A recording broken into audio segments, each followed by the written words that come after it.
PKU Talk, We Need to Talk bersama Rumah Sakit PKU Muhammadiyah Wonosobo.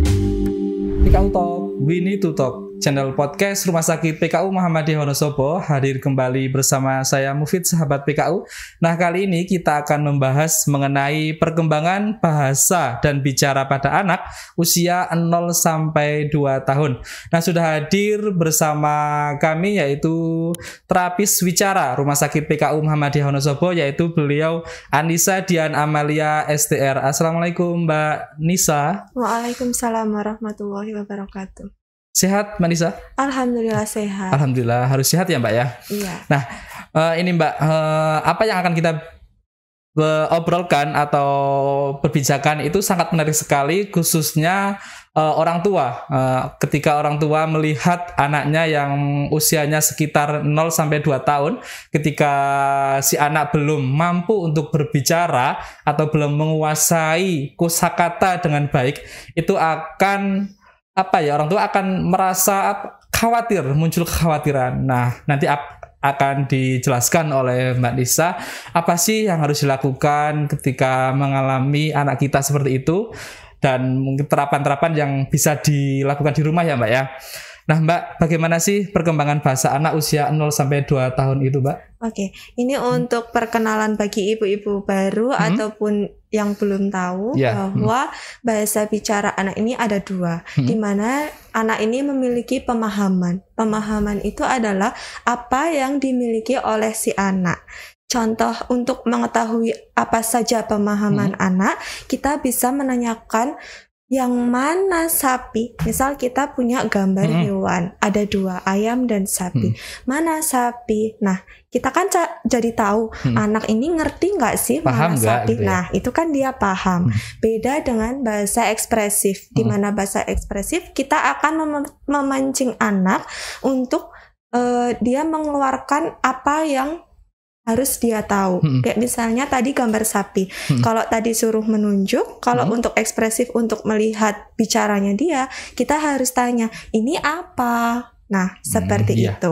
Jadi ada 2, bahasa reseptif dan bahasa ekspresif. Di mana untuk usia 0 sampai 6 bulan, anak ini bisa berkomunikasi dengan orang sekitar dengan menggunakan tangisan. Menangis ya? Iya. Iya, karena tangisan itu berbeda-beda loh Mas Mufid.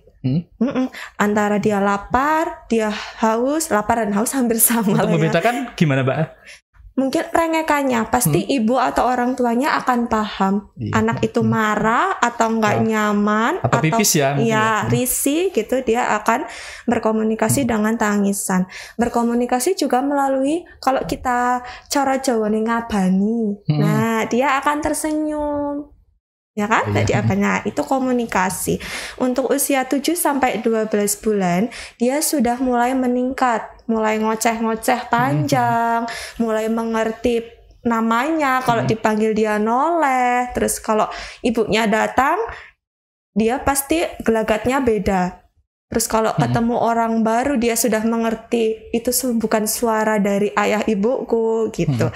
Terus untuk usia 13 sampai 18 bulan, kosakatanya semakin banyak, di mana anak ini sudah harus mengerti 1 sampai 5 bagian tubuh. Tidak ada dia ngerti mata, hidung, nggak ada batasannya. Yang penting 1 sampai 5 dia mengerti anggota tubuh, baik untuk reseptif pemahamannya ataupun untuk mengucapkan. Ekspresif itu ya. Tapi kebanyakan anak akan lebih sering menunjuk dulu, kayak misal mata mana, nah dia lebih tahu. Berarti yang harus diajarkan itu justru pemahaman dulu ya? Iya, pemahaman untuk melihat dulu. Misalkan tadi dikatakan itu sapi, mana ayam, itu harus tahu dulu. Iya. Kalau ucapan menyusul. Iya, karena tahapannya dia akan meniru dulu Mas Mufid. Saat kita mengajarkan ini sapi, dia tidak akan, jarang anak akan meniru sapi. Pasti yang akan ditiru adalah suaranya, karena lebih mudah, lebih menarik, ya kan? Nah, jadi anak tahapannya meniru dulu. Dan di usia 13 sampai 18 bulan ini, 25 sampai 50% kata yang dia ucapkan sudah hampir dimengerti oleh orang lain. Kalau yang tadi kan usia 7 sampai 12 bulan, dia masih banyak ngoceh. Hanya beberapa yang dapat dimengerti orang lain. Tapi kalau yang 13 sampai 18 bulan sudah 25 sampai 50% dapat dimengerti. Sedangkan untuk usia 19 sampai 24 bulan sudah 50 sampai 75% kata yang dapat dimengerti orang lain. Di mana pemahaman atau bahasa reseptifnya harusnya sudah 300 kata. Itu apa saja, boleh benda, boleh anggota keluarga, anggota tubuh, binatang, dan lain-lain. Untuk bahasa ekspresifnya sekitar 50 sampai 100 kata. Gitu Mas Mufid. Berarti tadi 2 ya Mbak, yang penting dia paham terus bisa mengucapkan. Iya. Ya. Nah gini Mbak, perkembangan bahasa pada anak apakah hanya ditandai dengan penguasaan kosakata saja atau ada yang lainnya? Nah, itu tadi Mas Mufid, dia bukan hanya penguasaan kata, maksudnya penguasaan kata itu bicara kan? Iya. Ya, tidak, dia harus pemahaman juga.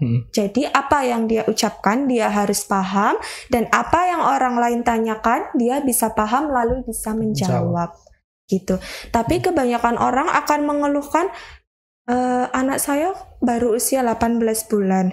Dia kalau bilang bunda kok cuma nda ya, nggak lengkap bunda. Nggak masalah, karena umur segitu kita masih menghitung kosakata dan dia harus bermakna begitu. Tapi kita harus tetap menstimulus, cuman tidak menekan.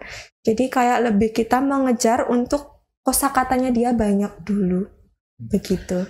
Di usia berapa Mbak ketika si anak ketika diperintah sama orang dan dia bisa paham dan menanggapi, itu biasanya di usia berapa?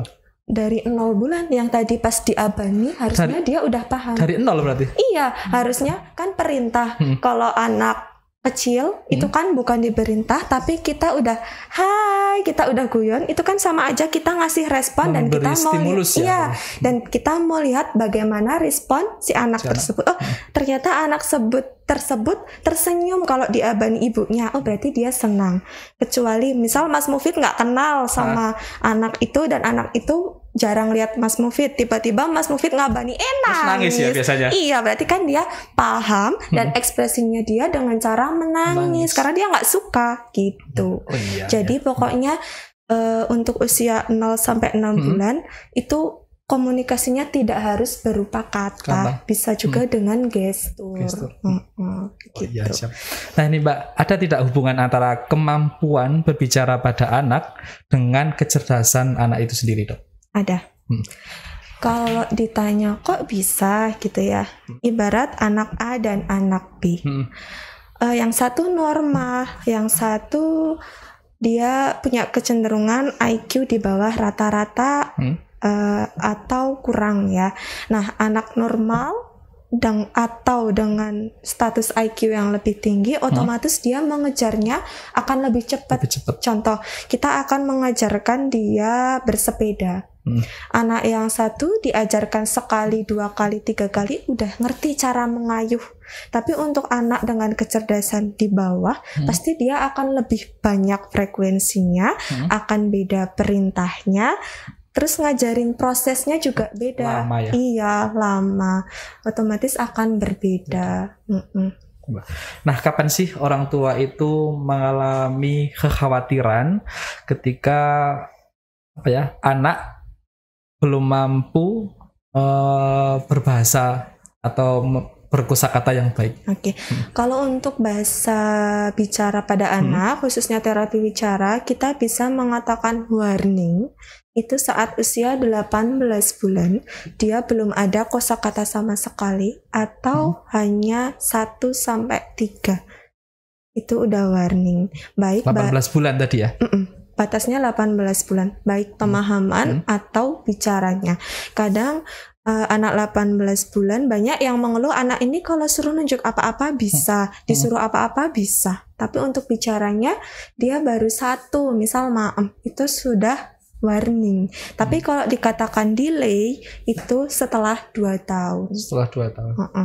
Nah, biasanya apa yang harus dilakukan orang tua ketika anak sudah 18 bulan tapi belum bisa ekspresif tadi ya, mengeluarkan kosakata. Kalau untuk 18 bulan, biasanya kita akan memberikan kesempatan kepada orang tua. Kita memberikan pilihan. Kalau masih bisa, kira-kira ibu dan bapak masih sanggup atau bisa meluangkan waktu untuk mengejar keterlambatannya di rumah, kita biasanya mengedukasi agar distimulasi di rumah dengan cara yang lebih tepat. Jadi misalnya yang tadinya dia banyak distraksi atau banyak gangguan, kita akan arahkan untuk benar-benar di ruang yang tidak ada distraksi. Jadi nggak ada gangguan, Mas Mufid. Misalnya gambar-gambar atau mainannya dia, jadinya dia nggak konsen. Nah, biasanya kita akan merubah dari mainan edukatifnya dulu. Misalnya dia punya gambar-gambar hewan. Nah, kita akan melatih dia dari pemahamannya dulu, menunjuk. Misal dia bisa, terus kita akan lakukan ekspresifnya. Ini apa? Sapimu. Biasanya kita akan ikuti dengan suaranya agar lebih menarik. Yang kedua, kurangi gadget. Karena biasanya orang tua zaman sekarang, anaknya nggak mau makan, gadget. Iya, Anaknya nggak bisa HP ya diem, sekarang ya. gadget. Iya, tapi nanti giliran anaknya delay bingung. Gitu. Berarti HP itu nggak memberi stimulus yang baik bagi anak. Kurang ya.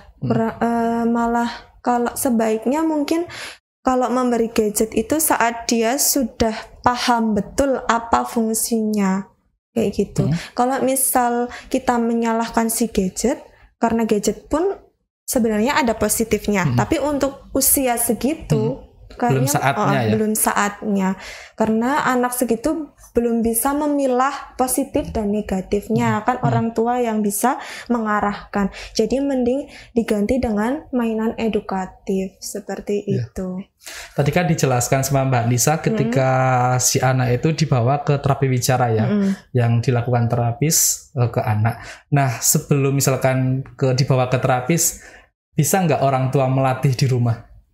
Itu tadi, kalau memang orang tua bisa dan bisa meluangkan waktu dengan benar-benar, kita mengarahkan di rumah dengan cara mengganti itu tadi, Mas Mufid, mainan edukasi, ruangnya juga dia memadai, maksudnya memadai, enggak yang besar atau gimana, tapi tidak ada gangguan sama sekali. Jadi anak itu konsen. Lebih fokus anaknya. Iya, lebih fokus. Nah, kalau misal dia tidak ada perkembangan sampai usia 2 tahun, maksudnya masih tetap gitu, nah itu udah harus terapi bicara. Begitu. Kalau untuk proses di rumah sakit, untuk melakukan terapi bicara sama Mbak Nisa, alurnya gimana, Mbak? Kalau untuk alurnya ada 2. Kalau yang untuk pasien umum, bisa langsung ke dokter rehab medik, kemudian nanti akan dijadwalkan bertemu dengan saya. Seminggu biasanya 2 kali. Terus untuk pasien BPJS, biasanya harus ke vaskes pertama, misalnya puskesmas. Setelah itu dapat rujukan ke dokter anak, setelah ke dokter anak, ke dokter rehab, baru dijadwalkan untuk terapi bicara. Berarti ada tahapan atau alur sendiri ya, bukan langsung datang langsung terapi bicara. Iya. Karena soalnya banyak sekali yang orang tua karena anaknya belum bisa berbicara atau belum menguasai kosakata, datang ke rumah sakit, saya mau terapi bicara gitu. Taunya langsung gitu. Tapi ada program baru loh, Mas. Apa itu, screening anak usia dini. Itu bisa langsung ke tempat kita. Itu malah screeningnya ada terapi bicara, okupasi terapi, dan fisioterapi. Kalau nggak salah tarifnya 35.000. Lebih lengkap ya, Mbak ya? Iya. Oke, Mbak. Nah, tadi kembali ke pembahasan bicara pada anak. Iya. Gini, Mbak. Apa saja sih stimulasi yang dianjurkan untuk orang tua yang bisa dilakukan di rumah untuk melatih kemampuan bahasa pada anak di usia 0-2 tahun tersebut? Oke, sebenarnya apa saja bisa, Mas Mufid. Misal kita punya anak perempuan, kita ajak di dapur, otomatis dia dengan mainannya dia yang bukan pisau beneran. Jadi kayak misal kita samakan mainannya. Misal kita lagi mau motong-motong, dia bisa dengan mainannya. Nah, di situ kita bisa mengenalkan, "Adek, ayo kita potong wortel." Nah, dia ambil, "Bener nggak tuh wortel?" Kayak gitu. Terus nanti kita bisa, "Bunda lagi potong apa nih?" Nah, dia tahu enggak, itu bisa jadi mainan. Kalau sama bapak-bapak, "Dek, ayo kita main sepeda." Nah, dia ngerti enggak tuh ambil sepeda. kayak gitu. Terus Jadi kita mau diajak- kemana gitu. diajak bermain atau Iya. melakukan kegiatan sehingga untuk merangsang. Iya, tergantung mungkin ya. bagaimana kita menstimulusnya. Kita sering nggak sih menanyakan kayak gitu. Kadang kan ada yang main sepeda tinggal di bawah sepedanya, ayo dek, gitu tanpa komunikasi. Iya. Nah, iya kan? Bisa jadi malamnya kita ngobrol, dek, besok hari Minggu, ayah bunda libur, besok mau kemana ya? Gitu. Oh, iya. Nah, ini cocok sekali ketika orang tuanya itu bekerja semua. Mm-mm. Ada jadwal khusus nggak sih Mbak untuk memberikan stimulasi tersebut? Sebenarnya kalau jadwal khusus tidak ada, Mas Mufid. Kita bisa meluangkan waktu. Tadi pertanyaannya dua-duanya bekerja ya, Mas. Nah, Bekerja. misalnya jam 8 sampai jam 3 semuanya bekerja. Kita masih punya waktu sore atau sebelum tidur. Gitu, di situ kita bisa main bersama. Kita komunikasi. Tadi adik ngapain aja di rumah? Bermain apa, sama siapa, kemana aja, kayak gitu. Meskipun si anak belum dapat berbicara, tetap Iya, bisa seperti nggak itu. apa-apa. Dia kan otomatis akan terpancing kan. Misal Mbak walaupun belum lengkap, pasti kita mudeng. Oh, maksudnya tadi ke tempat Simba atau tadi main oh main sepeda atau apa kayak gitu. Kalau untuk menunjuknya, misal kayak adik tadi maam apa sih? Dia kan akan lari terus menunjuk gitu bisa. Atau misalnya kita memberi gambaran 2. Terus adik besok mau makan apa? Mau makan ini atau ini? Nah gitu kan bisa. Dikasih pilihan ya. Iya, dikasih pilihan, dipancing. Ya, ini untuk berpengaruh nggak sama proses tumbuh kembang anak? Apanya itu? Ini gangguan bicara pada anak itu berpengaruh nggak sama tumbuh kembang anak? Kalau berpengaruhnya mungkin bukan ke tumbuh kembang anak ya, lebih ke sosialnya. Ke sosial ya. Kalau tumbuh kembang anak itu kan lebih ke kayak dia makin Fisik, ya? besar, iya. Tapi kalau untuk kayak bahasanya nggak banyak, dia kan jadi minder. Iya. Ya kan, dia jadi minder, orang lain ngomong apa dia bingung mau ngapain kayak gitu. Tapi mengganggu tumbuh kembang saat anak tersebut mempunyai gangguan penyerta atau penyakit penyerta, kayak misalnya Down syndrome. Itu kan dia kosakatanya kurang, bicaranya kurang karena Down syndrome-nya itu, karena penyakitnya itu. Otomatis tumbuh kembangnya pun akan berpengaruh karena biasanya dia diikuti dengan jantung lemah atau jantung bocor di mana aktivitas fisiknya pun terbatas. Terus kosakatanya pun akan terlambat. Iya, seperti itu. Nah, tadi menarik sekali terkait berpengaruh di sosial kehidupannya. Iya. Nah, boleh nggak ketika si anak belum mampu untuk melakukan berbahasa yang baik, tapi tetap diajak aja ke lingkungan, misalkan ke tetangga, ke masyarakat, boleh nggak gitu? Tidak apa-apa selama lingkungan itu juga mendukung baik. Jadi dalam arti tidak ada bullying. Oh iya. Kadang malah yang bikin stres orang tua atau minder anak itu adalah baby blues. Apa ya yang buat baby blues tuh kayak baby shaming. Mom shaming atau baby shaming itu biasanya yang akan buat seorang ibu tuh kayak yang tadinya semangat mau ngenalin anaknya biar berani, tapi malah di luar ada beberapa orang yang mom shaming atau baby shaming. Itu kadang malah bikin minder. Kecuali kita mengantar anak tersebut ke keluarga terdekat. Misal, oh dia nggak berani ke lingkungan luar ya, kita ajak misalnya ke PAUD yang seusianya, atau ke keluarga yang dekat kayak gitu. Nggak masalah. Oke, nah ini terakhir Mbak Nisa, bagaimana batasan-batasan dalam memberikan stimulasi pada anak agar tidak overstimulation? Nah, kalau untuk overstimulasi itu tidak ada. Jadi malah semakin banyak stimulasi yang kita berikan, itu semakin baik. Dengan catatan, stimulasi yang kita berikan adalah tepat dan benar sesuai usianya. Yang dimaksud over apa tadi? Stimulation mungkin di sini bukan stimulusnya yang salah, tapi pemberian dan pengarahannya yang kurang tepat atau salah. Jadi kayak misal anak itu mau belajar menulis atau berjalan atau bersepeda itu kan ada prosesnya. Tidak menuntut untuk anak ini harus bisa menulis dengan baik, harus rapi. Kan enggak, kita harus tahapannya dulu. Anak umur segini harus bisa pegang dulu, menggaris dulu. Setelah itu tanpa dengan titik, terus tanpa titik dan lain-lain kayak gitu. Biasanya yang dimaksud overstimulus ini kalau kita memberikan stimulus terlalu menekan. Pertama terlalu menekan, terlalu menuntut. Jadi stres dong Jadi anaknya. stres anaknya. Dimana kalau anaknya udah stres pasti akan ada dampak yang ditimbulkan. Entah dia jadi minder, entah dia jadi takut meminta sesuatu, entah dia cenderung kayak diem, malah kan lihat ibunya aja udah takut gitu kan.